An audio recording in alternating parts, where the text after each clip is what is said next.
Hey, for Saturday, September 5th, 2020, this is the one and only Pro and Con Show. And I am your one and only host for the Pro and Con Show, Michael James Ott. So, purpose of the show, my contribution, my jousting with the windmills, attempting to get people to get more involved and to get to be better citizens, okay? To understand the issues are complex. To step back and say, okay, the solution to this isn't 4 words on a bumper sticker or 4 words on a hat. The solution is step by step analyzing these issues, listening to the experts on all sides, arguing their points or whatever for a period of time, and then talking about, okay, now we all know what people are saying, and there'll be conflicting information. That's fine. We can work through that. Now we know what everyone's saying. Now we've all heard it. Now, what do we like about the way things are going? How do we do those better? And what don't we like about what's going on? And how do we make those go away, mitigate those things some? Okay. And then step by step, here's how we might do these things, different ideas, and then we pick the ones that we think are going to work the best, and then we implement them and watch them for a period of 3 or 5 years or some normal thing, and then reevaluate. That's how democracy should work. It's a living, breathing thing. We should be looking at what we're doing and what is and is not working for us, and then changing the things that aren't working and trying something else. That's all you can do.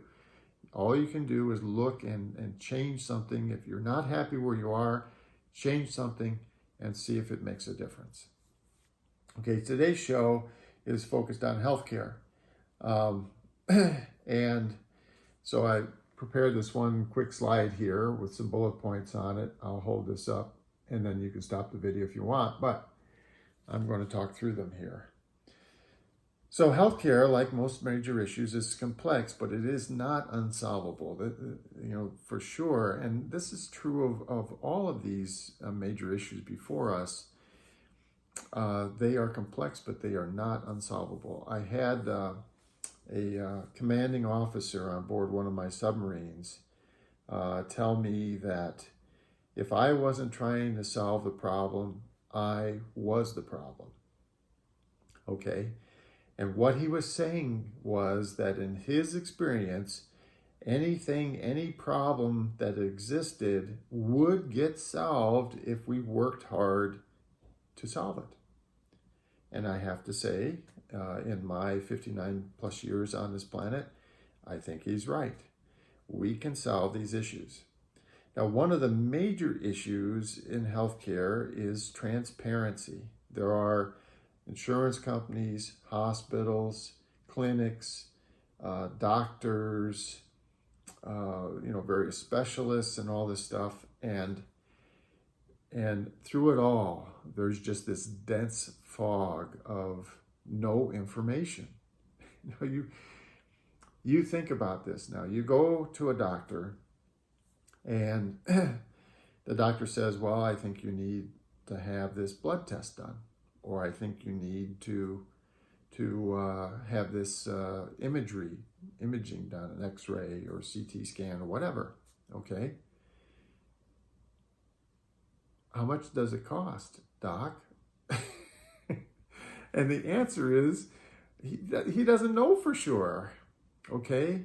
And you can spend a significant amount of your critical time with the doctor and a patient having this discussion around how much is that going to cost. Well, depends on your insurance, depends on the negotiated rate, depends on the hospital itself, because or the clinic or the institution or whatever, because their rates vary all over the place, and there is no transparency. And then is your doctor a good doctor? Is there a rating system out there somewhere where people can look up your doctor and say, anything? One of the huge problems that we have is that the entire medical industry is clouded in this dense fog, and they like it that way. They like it that way because if people had transparency, in other words, if you were, let's say you had your appointment, well, here's an analogy, okay? You go to a grocery store and you go and you shop for groceries. Now you're looking at the pricing. Here's a container of cottage cheese. It costs whatever, $2 or whatever it is. There it is. There, it's the thing, and it costs $2. You know right then what the value proposition is. Now just imagine what grocery shopping would be like if the industry had adopted, if we allowed them to adopt this thing where there were no pricing. You go into a grocery store, you wander around, you get, cottage cheese and the other things, and you take them and you check out and you go home. And then, 30 days later, 90 days later, you get a bill. And it tells you what your groceries are worth. And, hey, wait a second, this is expensive. Well, see, this is, again, the transparency. So that's a big part. That's a huge, huge, huge part. We should not be tolerating this dense fog in the industry. We should demand transparency. Then I talked about it in a previous video, focus on healthy living. We need to be much more focused on living better because, these fancy machines with the x-rays and CT scans and MRIs and all these other things and the liver transplants and, just on and on and on and on and on. All that stuff, it's complex, and there's really expensive, complex machinery or highly trained people involved, which is great for all of them. They make money. Whoever makes the machines makes money, and the doctors make money, and the hospitals make money, and all that other stuff. And so there's a lot of positives in that it supports, a robust economy. But from the standpoint of you and I, and especially any kind of government subsidized or government supported, tax dollar supported healthcare, it's the polar opposite of what we should be doing. We should be focused on healthy living. And then we have to decide, what the safety net is of healthcare.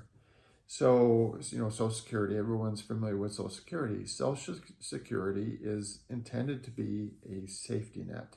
That's because humans, me included, but many humans, most of us, especially when we're young, we're really bad at trying to protect ourselves against the future. We have a tendency to focus on the now, and then what was happening back in the 20s and 30s is that people would end their working careers. They couldn't work anymore, and they would basically starve to death because they had nothing.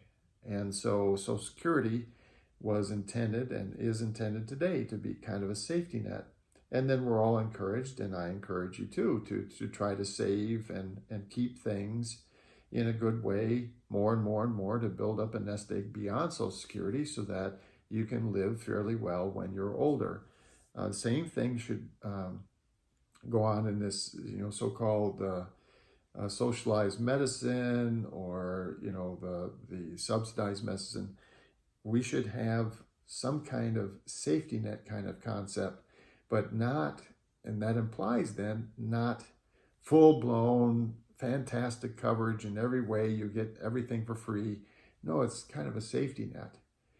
That's probably what we should be doing. Some kind of safety net, and the exact definition, well, it's complex, but again, we can work through it. And that has to do with, decisions around publicly funded care. So, just how much do we do for individuals, especially when they don't act in their own best interests.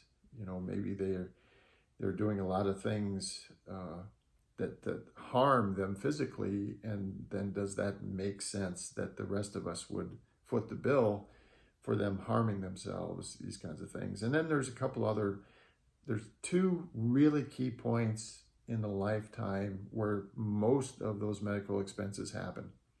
So there's at the beginning of life, and this is where we could, save a lot of money and be a lot more proactive and do a whole lot better with prenatal care and this whole idea of having every single woman that becomes pregnant or is thinking of becoming pregnant, go through education and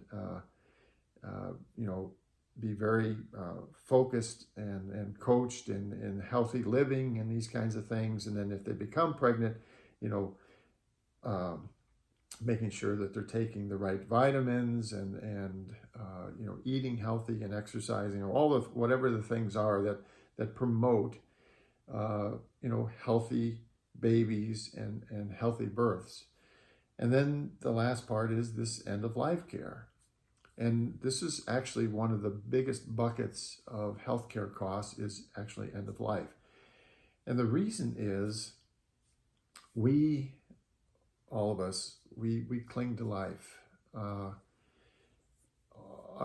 entire lives. And it's only at the very last moments of life that we have a tendency to kind of release ourselves. And the same thing goes for our families and friends about us. They care about us. They don't want us to leave them in this world.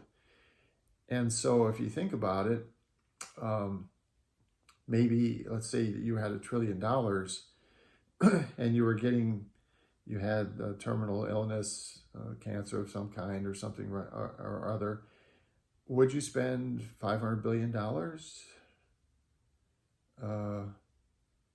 to extend your life by a year or something? You might. And that's the thing that this end of life thing, it's a thing that it's not a comfortable topic to discuss, but step by step we're going to have to decide have that discussion, talk amongst ourselves about what is the value of an additional day or something when you're 80 years old or 90 years old, and just how much. And again, if you're a trillionaire or you got $1 trillion, you want to spend 500 billion of it on that, okay, do it. But in relation to our government and this kind of healthcare system and our general support for each other, we're going to have to kind of talk about this and say, you know what, when you're 95, we'll do some things to moderate your pain and suffering and stuff like that, if you're in a situation. But gosh, heart transplant, things like this, and of course those things will change over time as our medical capabilities change. But I'm just talking about, if you think about it today, that this is kind of a critical issue. So that's healthcare. And again, we're focused on all kinds of stuff with the pandemic, which of course the healthcare is kind of centered around that as well. But we can't lose sight that we have all of these other issues that we have to, beyond the current racism issues and racial justice and the pandemic and the election, there's these other things that we have to keep bringing up and wanting to talk about and wanting to resolve in a better way. Okay, so this has been the Pro and Con Show. I'm Michael James Ott, and until the next show, bye for now.